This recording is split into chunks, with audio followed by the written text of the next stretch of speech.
जनहित की शुरुआत हम ममता वर्सेस ममता से ही करेंगे। मैं जानती हूं कि मेरे साइड में ये स्क्रीन आपको थोड़ी अजीब लग रही होगी। आप सोच रहे होंगे कि मोदी वर्सेस ममता और कांग्रेस वर्सेस ममता तो सुना है, लेकिन ये ममता वर्सेस ममता आखिर क्या है? थोड़ी देर में जब हम बंगाल हिंसा पर बंगाल सरकार की कलकत्ता हाईकोर्ट में दी गई रिपोर्ट आपको दिखाएंगे, तो आप खुद समझ जाएंगे कि हमने बंगाल के मुख्यमंत्री ममता बनर्जी के सामने बंगाल की गृह मंत्री ममता बनर्जी को आज क्यों खड़ा किया है।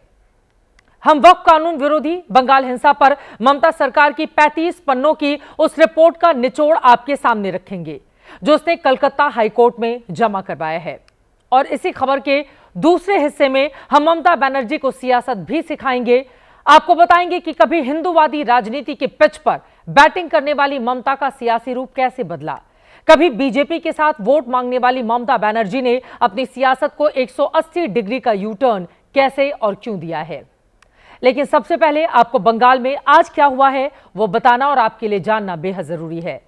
अच्छी बात यह रही कि आज जुमा था और जुमे की नमाज के बाद बंगाल से कोई बुरी खबर सामने नहीं आई। पूरा दिन शांति से गुजरा। आज का दिन इस हिंसा के घावों पर मरहम रखने का और पीड़ितों की सुध लेने का था। 3 तस्वीरें आपकी टीवी स्क्रीन पर हैं। पहले पश्चिम बंगाल के राज्यपाल सीवी आनंद बोस पहली तस्वीर में आपको नजर आ रहे हैं। दूसरी तस्वीर में मानवाधिकार आयोग की टीम है और तीसरी तस्वीर में राष्ट्रीय महिला आयोग की सदस्य हैं। ये सभी आज पश्चिम बंगाल के मालदा पहुंचे, जहां पर मुर्शिदाबाद हिंसा के बाद पलायन करने वाले परिवार रह रहे हैं। राज्यपाल और दोनों आयोगों ने यहां शरणार्थी शिविरों में जाकर इन पीड़ितों का दर्द सुना है। आपको बारी बारी से हर तस्वीर दिखाते हैं। राज्यपाल सीवी बोस के मालदा पहुंचने की तस्वीरें सबसे ज्यादा चर्चा में हैं। सड़क के रास्ते या फिर हेलीकॉप्टर से जाने के बजाय राज्यपाल सीवी आनंद बोस कोलकाता से मालदा जाने वाली ट्रेन में चढ़े। ममता बनर्जी ने कल ही राज्यपाल से अपील की थी कि अभी मालदा नहीं जाएं, अभी हालात वहां पर ठीक नहीं हैं, लेकिन राज्यपाल फैसले पर कायम रहे और वहां पर पहुंच गए। ममता दीदी की अपील खारिज करते हुए मालदा पहुंचकर राज्यपाल ने रिलीफ कैंप का दौरा किया। राज्यपाल के पहुंचते ही भीड़ जुट गई, जय श्री राम के नारे भी लगे।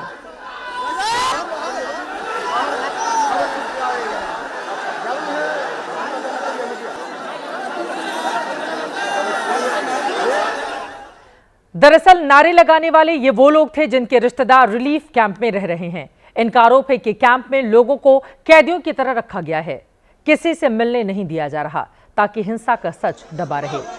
लेकिन राज्यपाल के पहुंचते ही इन लोगों को उम्मीद जग गई। उनके साथ ये लोग भी कैंप में दाखिल होने की कोशिश करने लगे। इसके बाद राज्यपाल सीवी बोस सीधे राहत शिविर के अंदर पहुंचे। कैंप के भीतर पीड़ितों के बीच जाकर बैठे, उनके दर्द को सुना, सब जानकारी ली कि उनके साथ क्या क्या घटा है। कैंप में ज्यादातर महिलाएं और छोटे छोटे बच्चे नजर आए।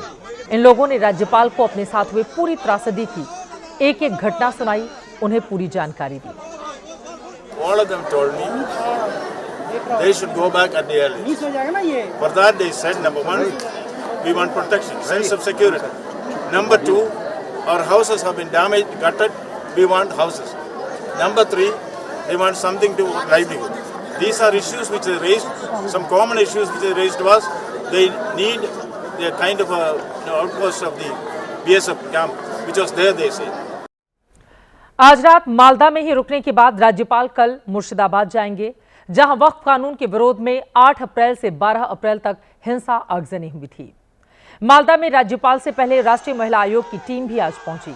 आयोग के चेयरमैन विजया राहटकर की अगुवाई में यह टीम भी शरणार्थी शिविर जा पहुंची। वहां भीड़ इतनी ज्यादा थी कि पीड़ितों के लिए कैंप के बाहर टेंट लगाने पड़ गए। इनमें ऐसी भी कई महिलाएं थी जो हिंसा और आगजनी में सब कुछ गंवाने के बाद अपने छोटे छोटे बच्चों को लेकर भागते हुए मालदा पहुंची थी। राष्ट्रीय मानवाधिकार आयोग की 2 टीम आज पश्चिम बंगाल पहुंची। एक टीम ने मालदा में पीड़ितों का हाल जाना और इसी के साथ एनएचआरसी की दूसरी टीम मुर्शिदाबाद पहुंची। आयोग के सदस्य हिंसा में मारे गए हरगोविंद दास और चंदन दास के परिवार वालों से मिले।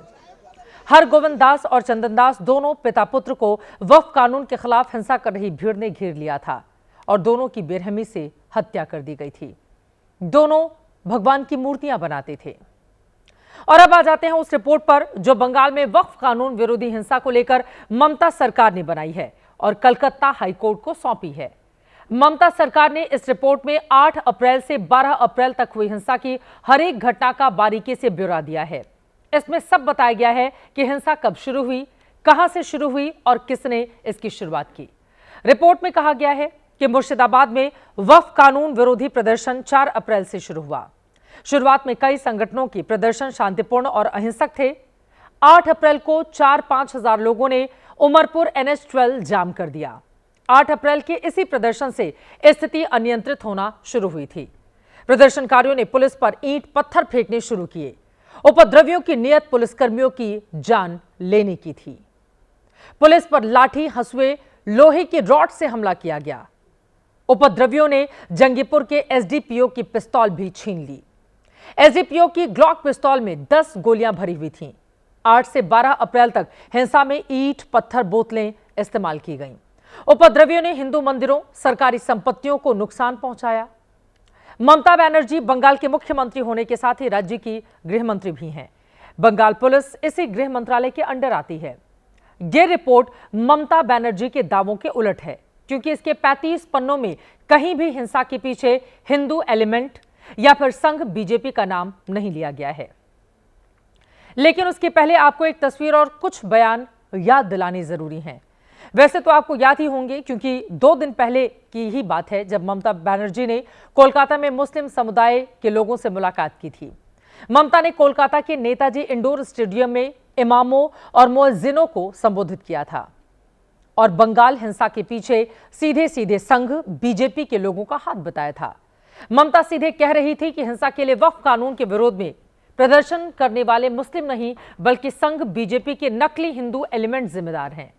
ममता बनर्जी के वो बयान आपको एक बार फिर से जरूर सुननी चाहिए। बंगाल में जो शांति रहेगा तो हम लोग सब अच्छा रहेगा। और बंगाल में बीजेपी पोलराइजेशन करने चाहता है, जैसे हमारा गवर्नमेंट चला जाए और वो आने से आपको तो खाना भी बंद कर देगा। बीजेपी बाहर का गुंडा लेकर, ये उसका प्लान है। उसका पहले प्लान था रामनवमी का दिन में करने के लिए, आप लोगों ने ज्वाइंटली कर दिया। स्टेट गवर्नमेंट का पास बॉर्डर संभालने का अधिकार नहीं है, तो आपने क्यों अलाउ किया? क्यों बीजेपी का बाहर से आदमी आके आप गड़बड़ करके भाग गया? I will again appeal to Narendra Modi ji, under your prime ministership, don't allow any atrocious terrible to any community through your home minister. Please see what your home minister is doing through some agencies. मुख्यमंत्री ममता बनर्जी को आपने सुन लिया। 16 अप्रैल को उन्होंने ये बयान दिया था और उसी दिन इसी जनहित शो में हमने सवाल पूछा था कि बिना कोई जांच कराए, बिना कोई कमेटी बनाए, बिना कोई डेलीगेशन मुर्शिदाबाद भेजे ममता कैसे अपनी जांच रिपोर्ट दे सकती हैं? कैसे दावे से कह सकती हैं कि इस हिंसा के लिए कौन दोषी है और कौन निर्दोष है? क्या ऐसे में साफ नहीं दिखता कि बंगाल के मुख्यमंत्री ममता बनर्जी और बंगाल की गृह मंत्री ममता की बातों में विरोधाभास है? मुख्यमंत्री ममता वक्फ विरोधियों को सीधे सीधे क्लीन चिट दे रही थी, जबकि गृह मंत्री ममता की कोर्ट को सौंपी गई रिपोर्ट यह साफ बता रही है कि हिंसा किसने की थी। ममता सरकार की रिपोर्ट से ही हमने की पॉइंट्स निकाले हैं। इसमें आप देख सकते हैं कि मुख्यमंत्री ममता बनर्जी जो कह रही थी, उन्हीं की सरकार की रिपोर्ट उनके कहे से कितनी उलट, अलग और अलहदा है। बंगाल सरकार ने माना है कि हिंसा वक्फ कानून विरोधी प्रदर्शन से भड़की। बंगाल सरकार ने माना कि हिंसा का ग्राउंड जीरो NH-12 उमरपुर था। बंगाल सरकार ने माना हर प्रदर्शन में उपद्रवी घातक हथियारों से लैस थे। बंगाल सरकार ने माना कि उपद्रवी पुलिस वालों की हत्या कर सकते थे। बंगाल सरकार ने माना है कि हिंसा में हिंदू और हिंदू मंदिर निशाने पर थे। ममता बनर्जी की यह कैसी राजनीति है जिसमें भाषण देते वक्त तो वक्फ कानून के विरोधियों को वो क्लीन चिट दे देती हैं, लेकिन अदालत में रिपोर्ट देती हैं तो ये बताती हैं कि यही लोग ईंट, पत्थर, बोतलें लेकर हमले कर रहे थे। ममता की राजनीति को आगे बारीकी से डिकोड करेंगे, उससे पहले उनका एक दावा परख लेते हैं। ममता सरकार ने कोलकाता हाईकोर्ट को रिपोर्ट में जो बातें कही हैं, जो दावा किया है कि मुर्शिदाबाद में अब हालात काबू में हैं।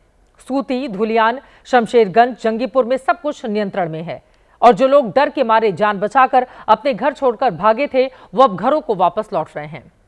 हालांकि इस दावे पर प्रश्न चिन्ह है, क्योंकि ये जो तस्वीरें आप देख रहे हैं ये पाकुड़ की हैं और पाकुड़ पश्चिम बंगाल में नहीं झारखंड राज्य में आता है।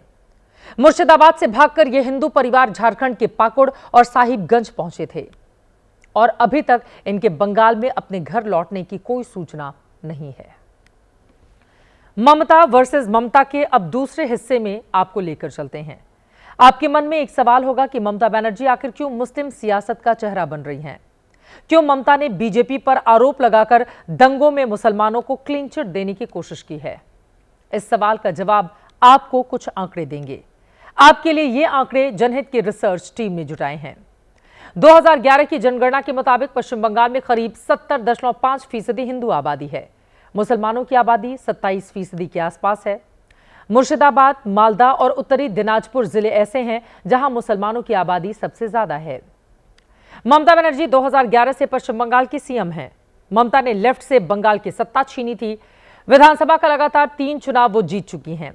2026 में चौथी बार जीतने के लिए वो खुलकर हिंदू मुस्लिम की सियासत भी कर रही हैं। मुस्लिमों के साथ हर मौके पर खड़ी दिखना चाहती हैं। लेकिन आप ये जानकर हैरान रह जाएंगे कि जो ममता बनर्जी इस वक्त मुस्लिम सियासत की सबसे बड़ी पैरोकार हैं, वो ममता बनर्जी कभी हिंदुत्व की पिच पर बैटिंग कर चुकी हैं। जिन ममता बनर्जी के इस वक्त बीजेपी से आमने सामने की लड़ाई है, वो ममता बनर्जी 1999 में बीजेपी के नेतृत्व वाली एनडीए की सरकार में रेल मंत्री रह चुकी हैं। ममता जब 1999 में लोकसभा का चुनाव जीत कर आई थी, ये तस्वीरें उसी वक्त की हैं। ममता तब संसद के सदस्य के तौर पर शपथ ले रही थी। नई पीढ़ी के जो लोग इस वक्त जनहित के दर्शक हैं, उनको ये याद नहीं होगा, लेकिन हम आज उन्हें याद दिलाएंगे कि ममता बनर्जी 1999 से 2001 तक अटल बिहारी वाजपेयी की सरकार में रेल मंत्री थीं। 2001 के बंगाल विधानसभा चुनाव के दौरान वो एनडीए से अलग हुई थी। हालांकि चुनाव में लेफ्ट से हारने के बाद वो फिर से अटल बिहारी वाजपेयी के नेतृत्व वाली सरकार में शामिल हो गई थी। 2003 में महीनों तक बिना विभाग की मंत्री रहीं। 2004 में उन्हें कोयला मंत्री बनाया गया। इसके बाद 2004 में वो एनडीए के साथ ही लोकसभा का चुनाव भी लड़ी। उसके बाद 2006 में पश्चिम बंगाल का जब विधानसभा चुनाव हुआ, तब भी ममता बीजेपी के साथ चुनावी मैदान में उतरी थी। अब हम आपको उस वक्त का कुछ वीडियो दिखा देते हैं जो हमने एबीपी न्यूज की लाइब्रेरी से आपके लिए खोज कर निकाला है। ममता जब 1999 में रेल मंत्री पद की शपथ ले रही थी, तत्कालीन राष्ट्रपति अब्दुल कलाम ने उन्हें शपथ दिलाई थी। एनडीए की एकजुटता दिखाने के लिए वो तत्कालीन पीएम अटल बिहारी वाजपेयी, लालकृष्ण आडवाणी और एनडीए के उस वक्त के नेताओं के साथ वीडियो में नजर आ रही हैं। ममता ने कई बार भले ही अटल जी का साथ उस वक्त छोड़ा था, लेकिन वो अटल जी की सियासत के बेहद करीब मानी जाती थी। 2006 के चुनावी हार के बाद ममता ने सिंगूर और नंदीग्राम को लेकर संग्राम छेड़ा और वहीं से उनकी राजनीति में नया मोड़ आ गया। इसके बाद से उनकी राजनीति 180 डिग्री पूरी की पूरी घूम गई। आज देश को हम ममता बनर्जी का ये चेहरा इसलिए दिखा रहे हैं क्योंकि अब ममता बनर्जी मुस्लिम वोट बैंक के लिए सच को सच और गलत को गलत मानने को तैयार नहीं दिखाई देती। अब इसकी वजह भी समझिए। 2014 में जब मोदी देश के प्रधानमंत्री बने, उसके बाद बंगाल में विधानसभा के 2 चुनाव हुए, लोकसभा के भी 2 चुनाव हो चुके हैं। इन चुनावों में हिंदू मुस्लिम वोटों का पैटर्न दिखा। 2016 के विधानसभा चुनाव में बीजेपी को हिंदुओं के 12% वोट मिले थे, जबकि टीएमसी को 43% हिंदू वोट। वहीं इसी चुनाव में मुसलमानों के 51% वोट टीएमसी को और 6% वोट बीजेपी को मिले। लेकिन 2019 के लोकसभा चुनाव में खेल बदल गया। बीजेपी को 57% हिंदुओं के वोट मिले, जबकि टीएमसी को घटकर 32%। वहीं मुसलमानों के 60% वोट टीएमसी के पक्ष में चले गए। इसके बाद आया 2021 का विधानसभा चुनाव। बीजेपी को 50% हिंदुओं के वोट मिले, टीएमसी को 39%। इस चुनाव में बीजेपी को बंगाल के 7% मुसलमानों ने वोट दिया, टीएमसी को 75%। अभी पिछले साल यानी 2024 में बीजेपी को 49% हिंदू वोट मिले, टीएमसी को 37%। इस चुनाव में टीएमसी को 73% मुसलमानों के वोट मिले, बीजेपी को 7%। अब सामने 2026 का विधानसभा चुनाव है। ममता बनर्जी अपने कोर वोट बैंक को मजबूत रखना चाहती है, क्योंकि उनको इस वोट बैंक की चुनौती बीजेपी से नहीं, कांग्रेस और लेफ्ट पार्टियों से है। ममता अगर तुष्टीकरण की राजनीति नहीं करेंगी तो फिर उनके लिए सत्ता में बने रहना मुश्किल साबित हो सकता है।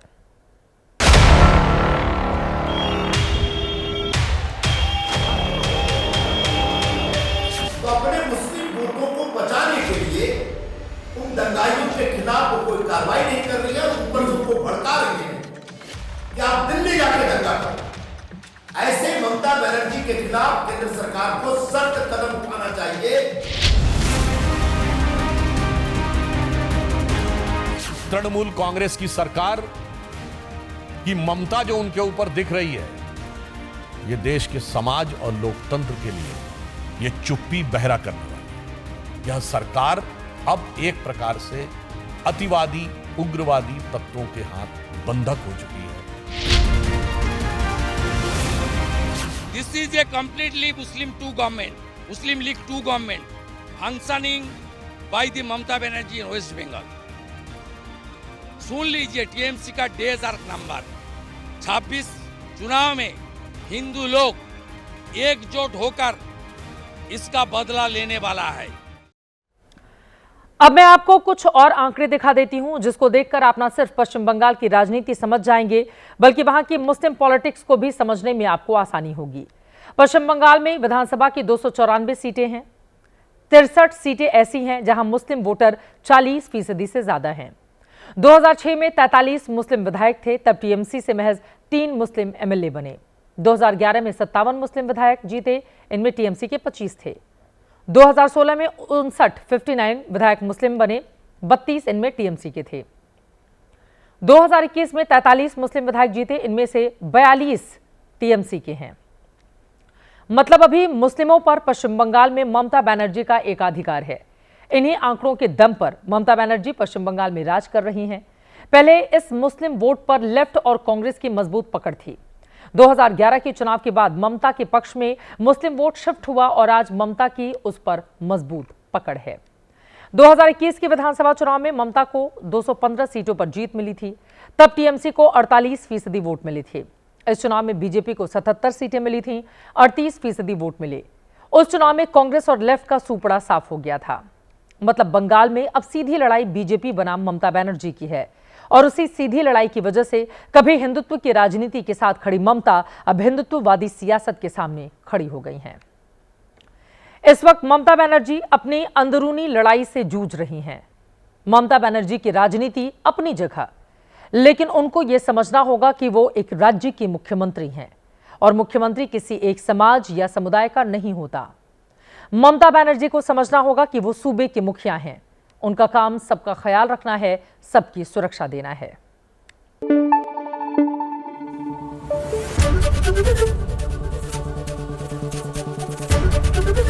एबीपी न्यूज आपको रखे आगे।